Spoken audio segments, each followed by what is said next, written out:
Hello সবাইকে, কেমন আছেন? আশা করি ভালো আছেন। তো আবার একটা সাধারণ রান্না নিয়ে চলে এসেছি।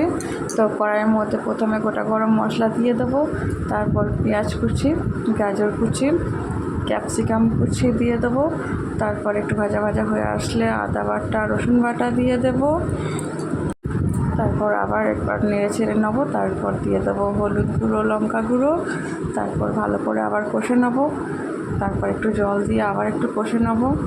তো রান্নাটা অতি সাধারণ হলেও খেতে অসাধারণ, প্রত্যেকটা বাঙালির ইমোশন। যাই হোক, তো টমেটো বাটা দিয়ে আবার ভালো করে কষে নেবো।